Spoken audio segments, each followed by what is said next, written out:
하나님 말씀입니다. 하나님 말씀은 출애굽기 34장 21절로 24절까지의 말씀입니다. 출애굽기 34장 21절로 24절까지의 말씀 함께 봉독하시겠습니다.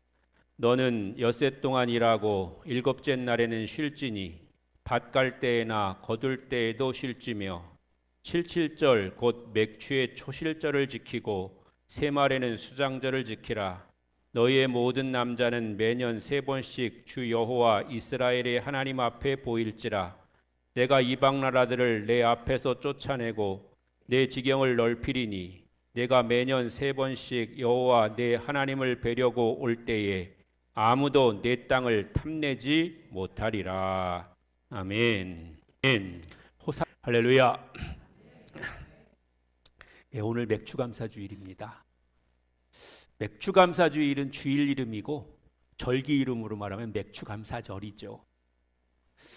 맥추감사절은 보리를 추수하고 나서 추수의 은혜를 감사하는 그런 절기입니다. 그런데 우리가 추수라고 하면 일반적으로는 가을 추수를 생각합니다. 가을은 결실의 계절이고 또 추수의 계절이잖아요. 더도 말고 덜도 말고 한가위만 같아라, 이런 말이 그래서 이제 생긴 거거든요. 사실 가을에 추수를 해서 그 추수한 곡식으로 1년을 먹고 사는 겁니다. 그런데 불과 5, 60년 전만 해도 가을에 추수하는 곡식이 그리 풍족하지 못했습니다. 여러 가지 이유가 있겠지만은 그때는 농사 기술이 발달하지 못해서 추수 자체가 넉넉하지 못한 점도 있었을 테고요.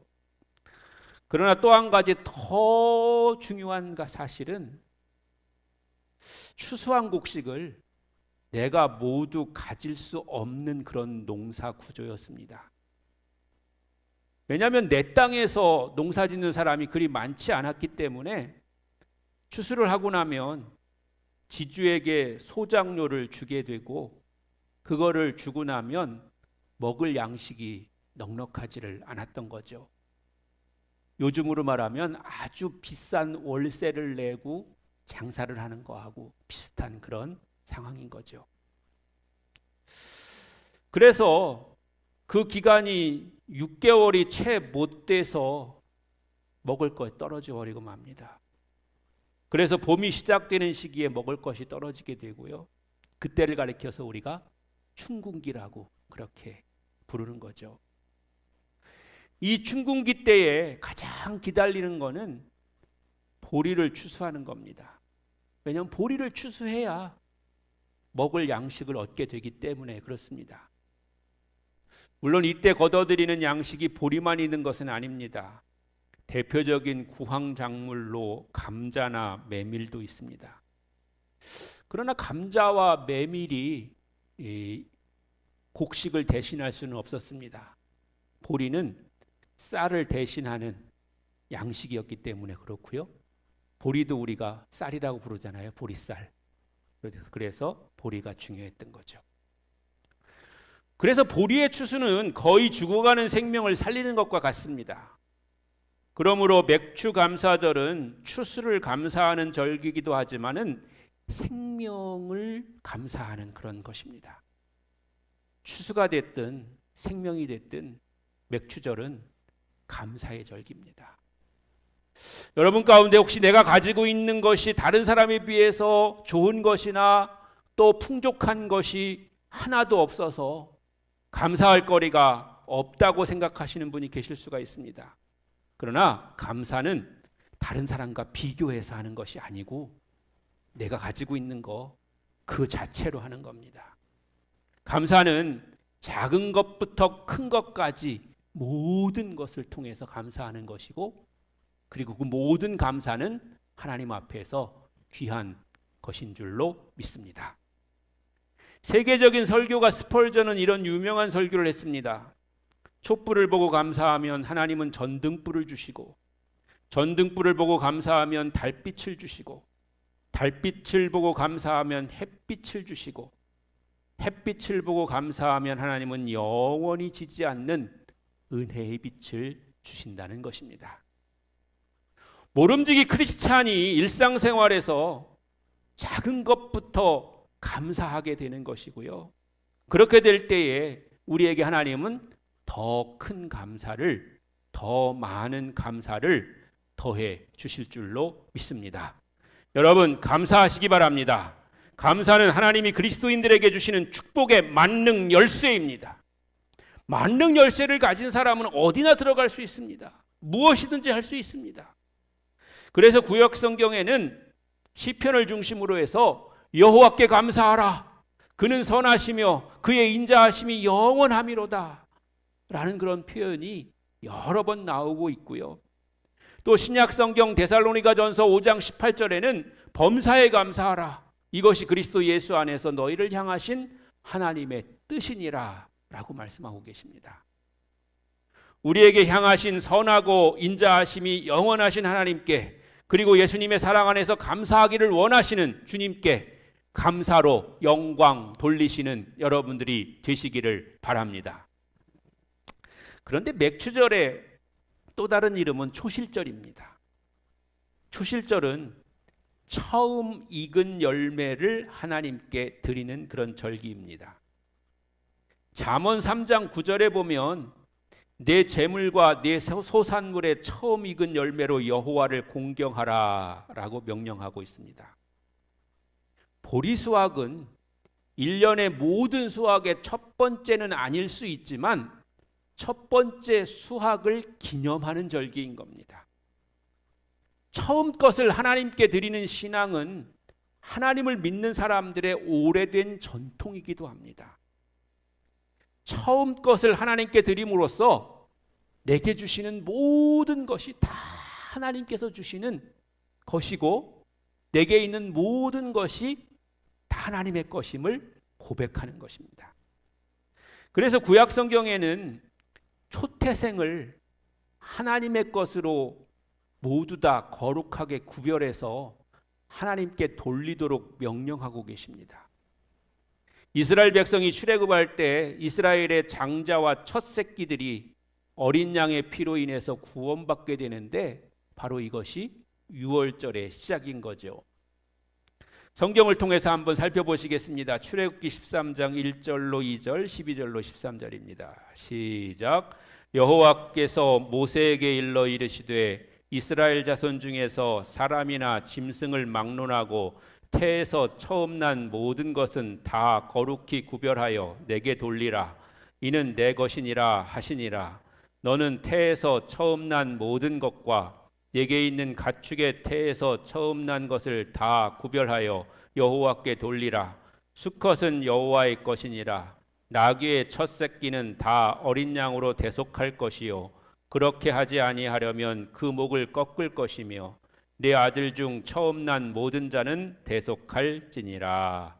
아멘. 짐승이나 사람의 초태생을 거룩하게 구별하고 하나님 앞에 바치라는 거죠. 그리고 나귀의 첫 새끼는 어린 양으로 대속했습니다. 그리고 사람의 첫 아들 장자는 레위인으로 대신했고요. 레위인으로 대속한 이외의 사람들은 생명의 속전을 바치게 되었습니다. 그러니까 이게 무슨 말이냐면 우리에게서 태어난 모든 첫 아들 있잖아요. 장자. 다 하나님의 사람이고 그래서 하나님의 일을 해야 된다는 거예요. 요즘으로 말하면 다 목사시켜야 된다는 거예요. 근데 그렇게 안 하게 되잖아요. 그 일을 목사가 대신하고 있다는 거예요. 그러니까 그 대신해서 이제 교회와 목사를 섬기는 그런 일을 해야 된다는 그런 말인 거죠. 민수기 3장 11절로 13절입니다.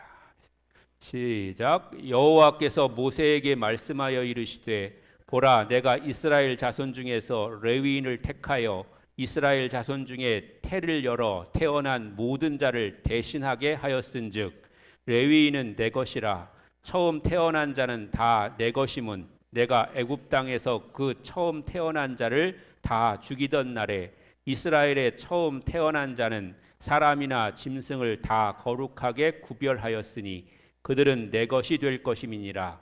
나는 여호와이니라. 아멘. 초실절과 초태생에 대한 얘기가 나왔으니까 초하루 이야기도 잠깐 하고 지나가겠습니다. 초하루는 한 달의 첫날을 이르는 말입니다. 그래서 월삭이라고도 표현합니다. 이 초하루는 목축과 농업을 생업으로 삼던 이스라엘 사람들에게는 세 달의 초하루가 특별한 의미를 지니는 말이었습니다. 그래서 이날은 안식일처럼, 즉 오늘날의 주일처럼 중요한 날입니다. 이날에는 하나님께 특별한 희생제사를 드렸는데요. 이것은 지난 한 달 동안 하나님의 돌보심에 대한 감사가 들어있고, 또 지난날 동안의 죄에 대한 회개가 그 안에 들어있을 뿐만 아니라 앞으로 우리가 맞이하게 될 새로운 한 달 동안의 돌보심을 간구하는 성격이 들어있는 것입니다. 우리도 초하루 예배를 드리는데 참여율은 매우 저조합니다. 초실절에 대한 이야기를 하다 보니까 자연스럽게 유월절에 대한 이야기가 또한 따라 나오게 되는데요. 맥추절이나 초실절은 유월절을 지나고 난 다음에 49일이 지난 날에 맞이하기 때문에 또 칠칠절이라고도 그렇게 부릅니다. 이 칠칠절은 이스라엘의 3대 절기 중에 하나인데요. 칠칠절에도 다른 절기와 마찬가지로 이스라엘 남자들은 하나님께 나가야 됐습니다. 그래서 소제, 번제, 속죄제, 화목제를 드렸고요. 성회를 소집했는데 이때 이스라엘 사람 중에서 누구라도 아무런 노동도 하지 말아야 됐습니다. 신명기 16장 8절로 11절 함께 읽어보겠습니다. 시작. 너는 엿새 동안은 무교병을 먹고 일곱째 날에 네 하나님 여호와 앞에 성회로 모이고 일하지 말지니라. 7주를 셀지니 곡식의 낫을 되는 첫날부터 7주를 세어 내 하나님 여호와 앞에 칠칠절을 지키되 내 하나님 여호와께서 내게 복을 주신 대로 내 힘을 헤아려 자원하는 예물을 드리고 너와 네 자녀와 노비와 네 성중에 있는 레위인과 및 너희 중에 있는 객과 고아와 과부가 함께 내 하나님 여호와께서 자기의 이름을 두시려고 택하신 곳에서 내 하나님 여호와 앞에서 즐거워할지니라. 아멘. 이어서 민수기 28장 26절로 31절인데요. 같이 또 있습니다. 시작. 칠칠절 처음 익은 열매를 드리는 날에 너희가 여호와께 새 소제를 드릴 때에도 성회로 모일 것이요 아무 일도 하지 말 것이며 수송아지 2마리와 순양 1마리와 1년 된 순양 7마리로 여호와께 향기로운 번제를 드릴 것이며 그 소제로는 고운 가루에 기름을 섞어서 쓰되 숫송아지 1마리마다 10분의 3이요 순양 1마리에는 10분의 2요 어린 양 7마리에는 어린 양 1마리마다 10분의 1을 드릴 것이며 또 너희를 속죄하기 위하여 순염소 1마리를 드리되 너희는 다 흠없는 것으로 상번제와 그 소제와 전제 외에 그것들을 드릴 것이니라. 아멘. 특히 절기를 지킬 때에 필요한 것 중에 하나가 안식을 강조하고 있습니다. 그런데 이 안식이라고 하는 게 성경에서는 단순히 놀고 쉬는 것을 의미하는 게 아닙니다. 하나님이 천지를 창조하실 때 안식하셨고 애굽에서 구원하신 것을 기념하는 날에 안식하셨습니다. 사람들은 열심히 일하고 싶어 합니다. 뭐라도 하고 싶어 하고 뭔가 잘 된다 싶으면 그걸 그냥 계속 꾸준히 또 열심히 하고 싶은 그런 마음이 사람들에게 있습니다. 욕심이 생기는 거죠. 그래서 쉬지 않고 그것을 향해서 달려나갑니다. 그런데 그런 인간에게 하나님께서 말씀하십니다. 7째 날은 쉬어라. 절기 때는 쉬어라. 하나님을 예배하기 위해서 쉬라는 겁니다. 그러니까 단순히 생산성을 높이기 위한 것이 아니고 하나님의 말씀에 순종하라는 겁니다. 하나님과 언약의 관계에 있음을 상징하는 것이고 하나님에 대한 헌신의 척도로 우리를 쉬라고 그렇게 말씀하는 겁니다. 때로는 우리가 쉬면은 불안할 때가 있잖아요.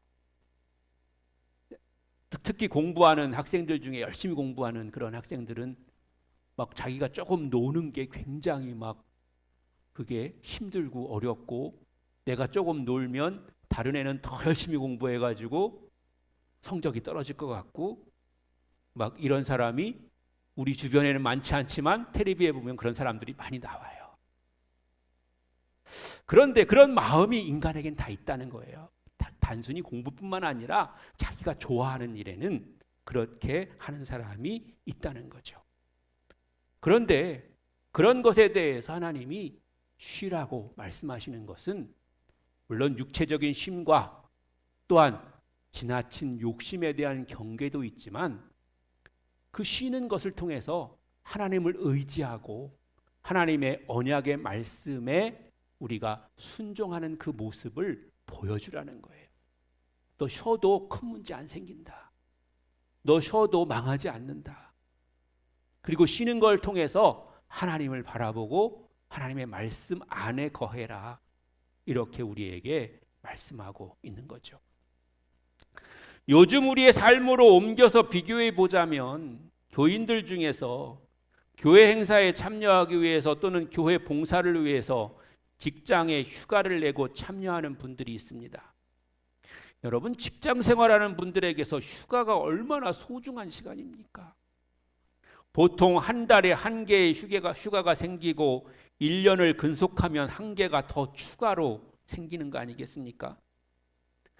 그렇게 소중한 시간을 예배를 위해서, 교회 봉사를 위해서 사용할 수 있다는 것은 그가 진정으로 하나님의 언약의 백성이라는 것을 증거하고 보여주고 나타내는 것이거든요. 어린애기가 자기가 먹던 과자를 자기가 가장 좋아하는 사람에게만 나눠주는 것처럼, 그 어린애기는 그 과자가 자신의 모든 것과 같은 그런 것인데, 그래서 가장 좋아하는 사람에게 그거를 주잖아요. 아무나 안 주잖아요. 그런 것처럼 자신이 가장 가지고 있는 귀한 것을 나누고 드릴 수 있는 것은 그에 대한 무한한 신뢰와 확신을 나타내는 것입니다. 마태복음 11장 28절로 30절에 수고하고 무거운 짐진 자들아 다 내게로 오라. 내가 너희를 쉬게 하리라. 나는 마음이 온유하고 겸손하니 나의 멍에를 메고 내게 배우라. 그리하면 너희 마음에 쉼을 얻으리니 이는 내 멍에는 쉽고 내 짐은 가벼우니라 하시니라 라고 말씀하셨습니다. 그리스도인은 주의 일을 할 때에 진정한 쉼을 얻는다는 겁니다. 때로는 육체가 조금 피곤해도 마음으로는 큰 평안과 기쁨을 얻는 겁니다. 물론 우리의 육체가 한계가 있기 때문에 적절하게 조절할 필요는 있겠습니다. 그러나 주 안에서 참된 쉼을 가지시고 평강과 기쁨을 누리시는 여러분들 되시기를 주의 이름으로 간절히 축원합니다. 정리해보자면 맥추절은 주일의 이름과도 같이 감사주일이고요, 6월절로부터 7주가 지난 후에 맞이하는 절기로서 곡식의 처음 열매인 보리를 추수한 것을 감사하는 그런 절기입니다. 그런데 공교롭게도 맥추감사주일이 7월 첫째 주일에 들어있다는 겁니다. 왜 그렇게 정해졌나 살펴보면, 맥추절은요 6월절을 기점으로 해서 50일째 되는 날에 행해지는 절기인데요, 6월절은 오늘날의 부활절과 비슷한 절기입니다. 시기상으로. 왜냐하면 예수님께서는 십자가를 지시기 전에 6월절 만찬을 행하셨고요, 스스로 6월절에 어린 양이 되어가지고 모든 죽을 수밖에 없는 생명을 대속하기 위해서 십자가에서 죽으신 거잖아요. 올해를 예를 들어 설명하자면 부활절이 4월 셋째 주일이었고, 그로부터 7주일 후면 6월달이잖아요. 그런데 이 부활절이라는 것도 시간이 유동적이고 그 당시의 달력과 오늘날의 달력의 차이가 있기 때문에 맥추감사주일을 7월 첫째 주일로 아예 이렇게 고정시켜 놓은 거죠. 그런데 또 의미 있는 거는 7월 첫째 주일로 맥추감사주일을 정하고 보니까 7월은 1년의 절반을 보내고 또 나머지 절반을 시작하는 그런 때잖아요. 1년의 중간 점검과 새로운 출발을 위해서 결단하는 시간인 겁니다. 그런데 이스라엘 백성에게 가장 중요한 역사적 사건이 뭐냐면 출애굽이에요. 하나님이 이스라엘 백성들에게 기억해라, 기념해라 하시는 것의 대부분은 출애굽과 그에 연관된 그런 사건들입니다. 그만큼 출애굽과 가나안에 이르는 여정은 이스라엘 백성들과 또한 그 이후에 하나님의 백성으로 부름받은 모든 기독교인들에게는 중요한 의미를 가지고 있는 거거든요. 이스라엘 백성들이 애굽으로 내려가서 살았던 곳은 고센 땅 람셋입니다. 처음에는 요셉에 의해서 좋은 조건으로 살기 시작했지만 애굽의 왕도 바뀌고 요셉도 죽고 나자 이스라엘 사람들은 애굽의 노예로 전락합니다. 하나님은 이스라엘 백성들의 신음소리를 들으시고 노예 생활에서 구출해 주시기로 그렇게 작정하시죠. 그런데 그 애굽에서 벗어나게 되는 계기가 된 사건이 바로 유월절입니다. 유월절 다음 날부터 이스라엘 백성들은 약속과 자유의 땅 가나안 땅으로 행진을 시작한 거죠. 애굽에서 가나안으로 가는 길은 짧으면 일주일이면 가는 길이고요. 길어도 보름이면 갈 수 있는 그런 거리입니다. 그런데 하나님이 이스라엘 백성을 딱 출발시키셔가지고 직접 일주일 만에 또는 보름 안에 가나안 땅으로 가도록 하시지 않고요. 엉뚱한 방향 시내산으로 이끌고 내려가십니다. 처음부터 구름 기둥과 불 기둥으로 이스라엘 백성들을 안내하셨고요. 기적적으로 홍해를 건너게도 하십니다. 쓴물을 단물로 바꾸시기도 하시고요. 만나와 메추라기를 보내주십니다. 반석에서 물이 나와서 모든 백성과 짐승들이 마시게 하십니다. 그런데 그 모든 것을 경험하게 하시면서 도착하게 하신 곳이 바로 시내산입니다. 왜 그럼 하나님은 이스라엘 백성들을 바로 가나안 땅으로 들어가지 않도록 그렇게 하시고 시내산으로 이스라엘 백성들을 이끌고 가셨을까요? 이유는 두 가지인데요. 먼저 가나안 땅으로 바로 가는 길에는 블레셋이라고 하는 대적이 살고 있었습니다. 오늘날로 말하면 팔레스타인 가자 지구인데요. 오늘날까지도 전쟁이 거기서 계속해서 일어나고 있잖아요. 그러니까 그 전쟁이 출애굽 이전부터도 있었다는 거예요. 그래가지고 거기를 지나가다가 전쟁이 일어나면은 이스라엘 백성들이 아유, 우리가 노예 생활하다가 이제 또 전쟁하러 왔나 이렇게 생각하면서 실망하고 낙심해서 다시 돌아갈까 봐서 그를 직접 데리고 가질 못하신 거예요. 또 하나의 이유가 있는데 그게 더 중요한 건데요. 이스라엘 백성들에게 하나님의 능력을 체험하게 하시려고 하는 거예요. 그리고 가나안 땅에서 들어가서 살게 될 때에 있어야 될 필요한 모든 것을 준비하게 하시기 위한 거예요. 그래서 시내산에 이르는 동안에 결과적으로는 40년 동안 경험할 수 있는 모든 그런 기적과 능력을 다 체험하게 돼요. 제가 좀 전에 말씀드렸던 그런 기적들 있잖아요. 이런 것들이 우리는 광야 40년 동안에 천천히 체험한 것 같은데 사실은 애굽을 출발해서 시내산에 이르는 그 2달여 동안에 다 체험한 거예요. 물론 그 다음에도 또 그런 일이 생기지만 처음에 그걸 체험하게 한 거는 무슨 뜻이냐면 내가 너희를 인도해 나갈 때 또 앞으로 계속 너희와 함께 할 때 너희를 지켜주고 함께하고 도와줄 수 있는 그런 하나님이라고 하는 거를 너희가 믿으라는 거예요. 확신하라는 거예요. 그래서 그걸 체험하게 하시는 거예요. 그리고 시내산에서 이제 한 1년을 머물거든요. 그 1년 머무는 동안에 성막을 만들게 하시고 제사를 제정하시고 또 율법을 선포하십니다. 가나안 땅에 들어가서 안전하게 살 수 있는 모든 준비를 다 거기서 하게 하신 거예요. 이렇게 애굽을 출발해서 시내산에 이르는 기간이 약 2달이었거든요.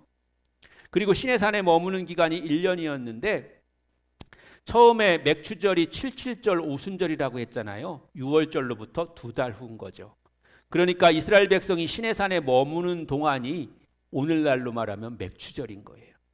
시간상 그렇다는 겁니다. 그래서 그렇게 하고 나서 하나님의 계획대로라면 시내산이 출애굽 여정의 딱 중간입니다. 왜냐하면 출애굽해서 2달 남짓해서 걸려서 시내산에서 도착한 이스라엘 백성은 다시 출발해서 가나안까지 가려는 기간이 얼마 동안 걸리냐면 딱 또 2달 걸리는 거예요. 그러니까 2달 안에 또 갈 수가 있는 그런 거리였다는 거죠. 하나님은 유월절을 통해서 이스라엘 백성들의 최소한의 믿음만 확인하시고 나서 이스라엘 백성들을 이끌고 나오셨기 때문에 가나안으로 들어가게 하시기 위해서는 그런 준비 과정이 필요했던 거죠. 그래서 2달 동안에 하나님의 기적과 능력을 체험하게 하시고 시내산에 1년 동안 머물면서 약속의 백성으로 살아갈 준비를 하게 하시는 겁니다. 그리고 다시 이제 2달만 더 가면 가나안 땅에 들어가는 거예요. 가나안 땅을 향해서 다시 출발해서 2달의 여정으로 가나안 입구에 도착한 백성들에게 근데 혼란이 생겼습니다. 12명의 정탐꾼의 보고도 그렇고 하나님이 우리를 안전하게 인도하실지에 대해서 의심이 생기기 시작했습니다. 이렇게 인간이 연약합니다. 애굽을 출발한 지 2달이면 그런 대로 싸들고 나온 것들로도 살만했던 이스라엘 백성들에게 기적도 행하시고 능력도 행하시고 먹을 것도 주시고 먹을 것도 주셨는데 이제 가나안 들어가는 그 입구에서 의심이 생기기 시작한 거예요. 그리고 확신을 가지지 못하고 가나안 입구인 가데스 바네아에서 방황해서 빙글빙글 돌다가 엉뚱한 곳으로 방향을 틀어가지고 40년 동안 고생하게 된 거죠. 4개월이면 도착할 수 있는 약속의 땅에 40년이 걸려서 도착한 겁니다. 얼마나 어리석은 일입니까? 또 얼마나 안타까운 그런 일입니까? 여러분, 이제 마무리하면서 여러분에게 말씀드리고 싶은 것은 이스라엘 백성이 시내산에 머무는 것이 본래는 가나안 여정의 중간이었던 것처럼 우리가 오늘 맞이하고 있는 맥추절도 1년의 중간에 있다는 겁니다. 그래서 이제부터가 중요합니다. 우리가 주님 주신 말씀과 확신을 가지고 새롭게 시작하는 반년을 믿음으로 잘 살아가면 하나님이 우리에게 연초에 약속하신 대로 그 약속을 우리에게 이루어 주시게 될 줄로 믿습니다. 그러나 우리가 확신을 버리고 혼란에 빠지면 하염없이 방황할 수도 있다는 겁니다. 오늘 맥추감사주일에 하나님께 감사하며 주님 약속하신 말씀으로 굳게 서서 믿음의 길을 굳세게 중단 없이 방황하지 말고 달려가시는 여러분들이 되시기를 바랍니다. 그래서 올해를 마무리하는 연말에는 예정하신 그곳에서 안전하게 그리고 풍성한 은혜 가운데 연말을 맞이하며 하나님 앞에 더 큰 것으로 감사할 수 있는 그런 복된 성도들 되시기를 주님의 이름으로 다시 한번 간절히 축원합니다.